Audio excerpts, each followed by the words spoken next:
Matthew chapter 6 verse 5. He said, when thou prayest. He didn't say if thou prayest, because you must pray. Prayer is a must for you. So he said, when thou prayest, thou shalt not be as the hypocrites are. Can you imagine that hypocrites pray? And pray a lot. But what's the focus of the hypocrite?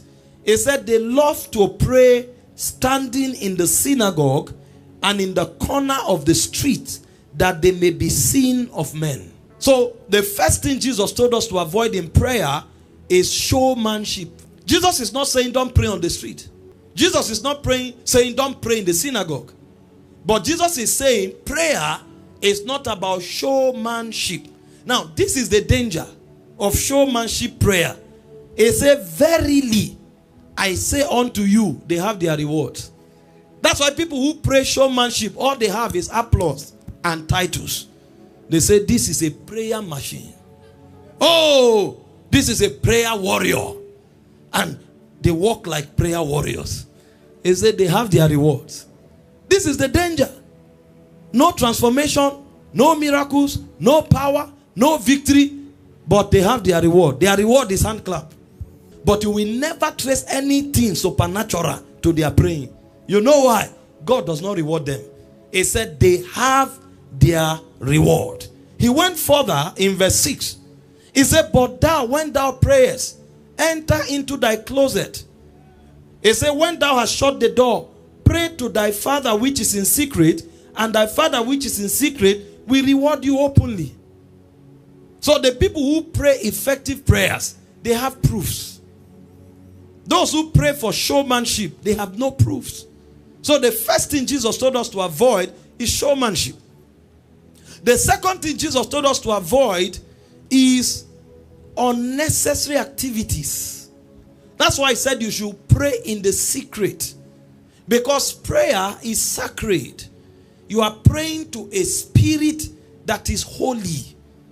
So he said, leave the rituals, leave the many rituals.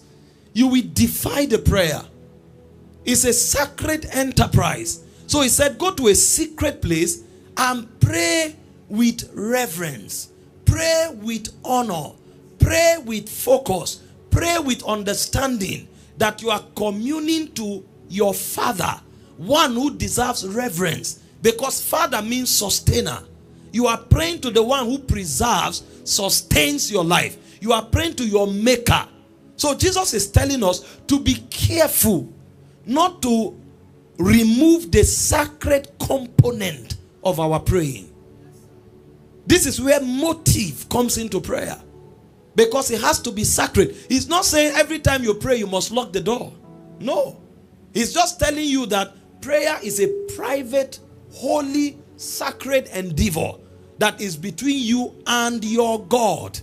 Prayer is not about what your neighbor is thinking. Prayer is not between you and your neighbor.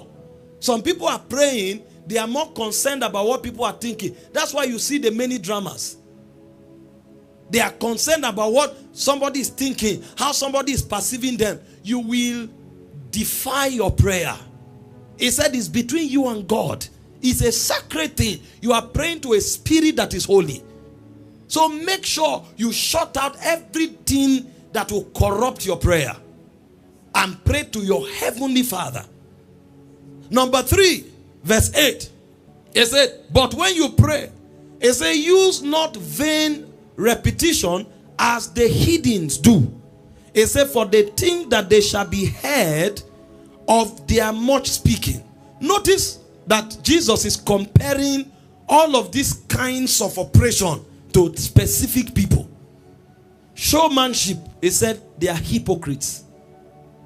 Vain repetition, he said, is for the hidden.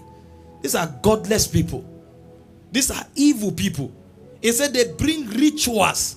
Because, you know, when you don't have a living God, when you don't have a God that can answer your prayer, you will have to substitute a lot of things to replace, make for the absence of the God.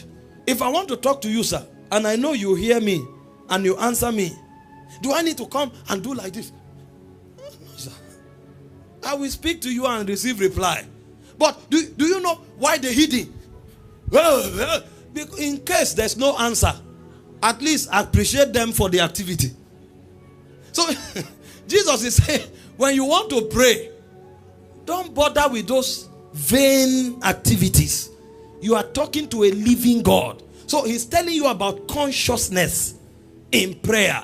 That is very important, the kind of consciousness you sustain.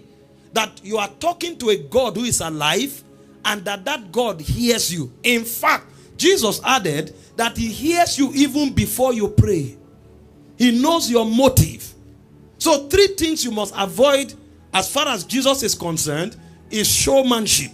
Showmanship is for hypocrites.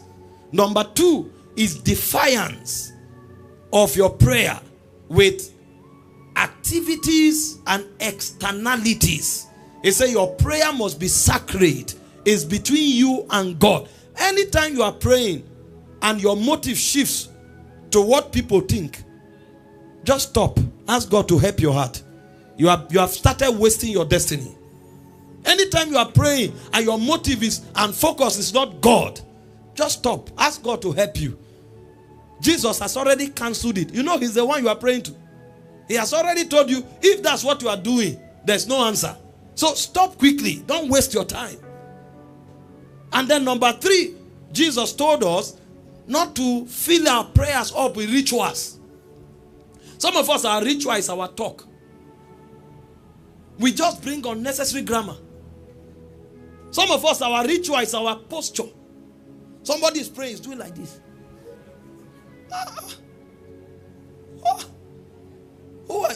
Is it God you are talking to like that?